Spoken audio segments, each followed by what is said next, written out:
Welcome to the deep dive. This is where we take a whole bunch of source material, dig right in, and give you the stuff you really need to know. And today, we're jumping into TikTok, Yeah. specifically that algorithm. Yeah, the big one. It's definitely something creators, influencers, businesses too, they all want to figure it out. Well, yeah, over 1 billion users. Getting noticed there feels daunting, like finding a needle in a haystack sometimes. Yeah, Everyone's looking for that edge. totally. And, if you've spent any time trying to boost your social media game, you've seen all the resources out there. Yeah, tons of promises. Right. And actually, our source material for this deep dive mentions one site, rapidboost.net, as a place people go for tools to, well, boost their presence. Interesting. So our job today really is to look at what the sources say actually works with TikTok. Cut through the hype. Exactly. Understand the algorithm, find those, actionable strategies for getting more views, more engagement. Okay, let's dive in then. The For You page, the FYP, that's the gateway, right? Yeah, that's the main stage. Is how you reach people who don't already follow you. And the sources are really clear on this. It's not just about how many followers you have. Not at all. Yeah. It's this, complex system using data, machine learning. Mm. Basically, it learns your behavior to guess what you'll watch next. So right there, that's a huge takeaway. Follower count, nice for community, but not the main lever for getting on the FYP. Not for each, no. The sources, even TikTok's own stuff, point to things like watch time, Yeah. how long people actually stick around. Repeat views, too. Yeah, repeat views, shares, even profile visits after watching a video. Those signals seem way more powerful. They really do. And if you break it down, the sources list these key ranking factors. First, there's user interactions. Likes, comments, shares, the obvious stuff. Right, but also rewatches, huge. And just the sheer amount of time someone spends watching your video. It makes total sense. TikTok wants users glued to the screen, so content that achieves that gets rewarded. Exactly. Then you've got video information. This is like the context you give the algorithm. Your captions, hashtags, the sounds you use. Music, descriptions. Yeah. Yeah. It's like labeling your content so TikTok knows who might like it. And the last piece is device and account settings. A bit subtler, this one. Like language preference, what kind of phone you have, your location. The stuff you don't directly tweak in the video, but it helps TikTok target the right viewers based on their settings. So understanding all that, respecting those signals, that's the first step to really growing on there. Okay, so knowing the what, how about the how? How do you actually make content the algorithm favors? Format is king. The sources hammer this home. Short, punchy, visually interesting videos. Short being the key word there. Definitely. There's data cited showing videos around, say, 6 to 15 seconds. They just get watched fully more often. And completion rate is gold for the algorithm. Pure gold, Yeah. which means your first 2 seconds, they have to grab someone instantly. The hook. Yeah, a strong hook, like a visual jolt or a surprising sound or just a bold statement like, you won't believe this hack. Stop the scroll. And sound. You mentioned sound. It's not just background noise, is it? Not at all. It's crucial. Yeah. Using trending sounds. The algorithm actively pushes that content to people already interacting with that sound. So it's like tapping into an existing conversation. Precisely. One report mentioned in the sources connected trending audio use with up to like a 37% increase in engagement. That's massive. Wow. Okay, what about hashtags and captions? How do you get those right? Think of them as signposts for the algorithm, but don't just stuff them with random popular tags. No. No. The advice is strategic blending. Use some broad ones, sure, like hashtag for you, hashtag viral signals you want wide reach, Okay. but mix them with really specific niche tags that describe exactly what your content is about. Hashtag minimalist interior, maybe, or hashtag ukulele covers. Helps find the right audience. Got it. And captions? Don't just describe. Tease. Create intrigue. Make people want to stick around to see the payoff. What happens next will surprise you. It works for a reason. It builds that curiosity. Yeah. The sources had that cool little case study, right? Chronicles of Nadia. Oh yeah, the fitness trainer. Boosted her views like crazy. Over 400% in just a couple of months. So what did she do? She nailed these basics. Videos started with a really dynamic 3-second demo. She used trending song remixes. Okay. And crucially, she ended with a clear call to action, like, watch till the end for a secret tip. Driving that completion rate. Exactly. She reportedly hit over 70% completion on many videos. The algorithm sees that and thinks, people are invested in this. Nadia's story really shows how these details add up. Okay, let's talk timing and frequency. Does it matter when you post? Oh, absolutely. It's not trivial. You need to figure out when your audience is actually scrolling. How do you do that? Analytics. The sources mention common peak times for the U.S., like late morning, early afternoon, and then evenings. 11 a.m. to 1 p.m., 6 p.m. to 10 p.m. local time, something like that. But that's just general guidance. Totally general. The real gold is in your TikTok Pro account analytics. See when your followers are most active. That's your window. Makes sense. And how often do you need to post constantly? You need consistency, but maybe not crazy frequency. The sources suggest aiming for maybe 3 to 5 posts a week.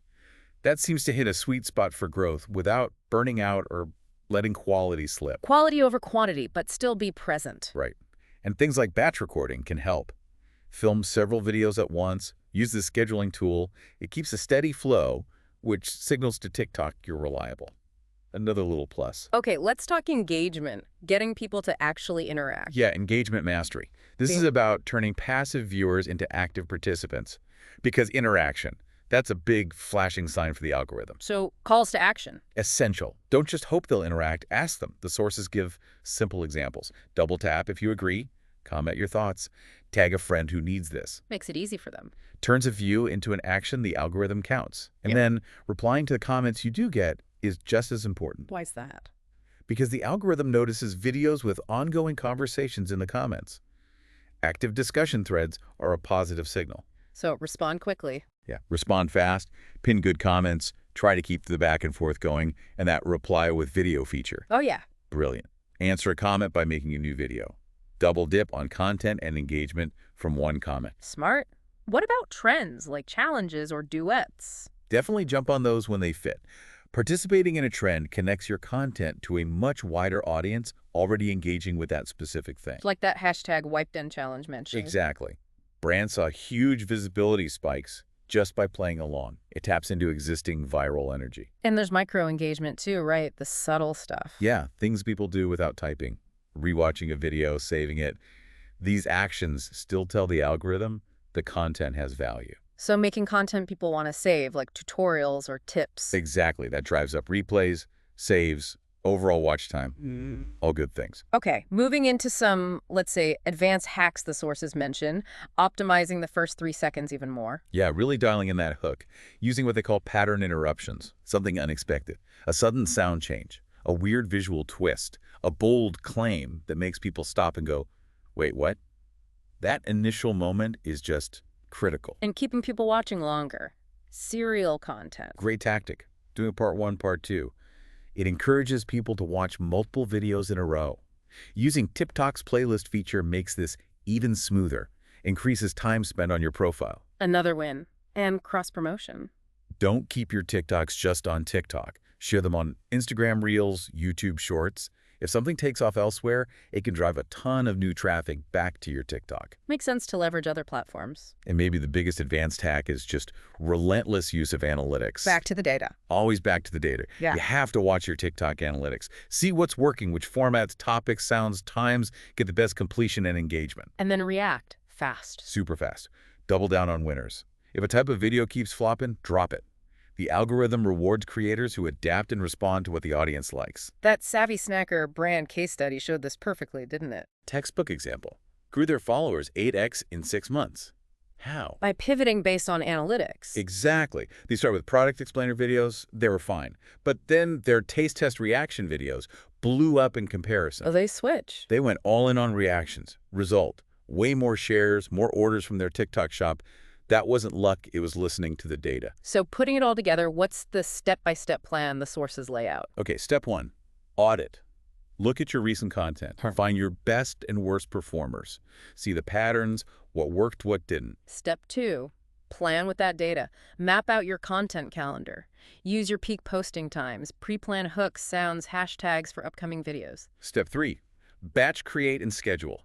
Knock out a few videos in one go, focusing on formats you know perform well. Use the scheduling tool for consistency. Step 4, interact right after posting. Be there for the first 20-30 minutes, reply to comments instantly, ask questions, maybe do a quick reply with video. Get that early buzz going. And step 5, the crucial loop. Review and refine, weekly. Dive back into analytics. See what the latest posts tell you. Double down on winners, phase out losers, and always try one new experiment each week. That whole cycle, Analyze, plan, create, interact, refine. That seems to be the core engine for growth, according to these sources. Yeah, it really paints a picture of the algorithm not as this, like, unknowable black box, but as a system that responds pretty logically to creativity, consistency, and real engagement. Okay, so let's recap the big takeaways from this deep dive. Number one, hook 'em fast. First few seconds are everything. Use trending sounds and relevant hashtags strategically. Guide the algorithm. Let your analytics be your map constantly. Talk with your audience, not just at them. Encourage interaction and sharing. Post consistently, but crucially when your audience is actually online. And yeah, test, test, test. Adjust your approach based on what the data tells you. Be ready to change things up. Seems like understanding and really applying these strategies, like the ones outlined in the source material, is the path to getting seen and connecting on TikTok. So maybe the final thought for you listening is this. Considering how dynamic this algorithm is and how much potential there is in applying these strategies, what's one part of your own TikTok approach to your content, your interaction, your timing that feels ready for a bold experiment? Or maybe just a quick adjustment based on all this? Definitely something to think about. Thanks for joining us for this deep dive.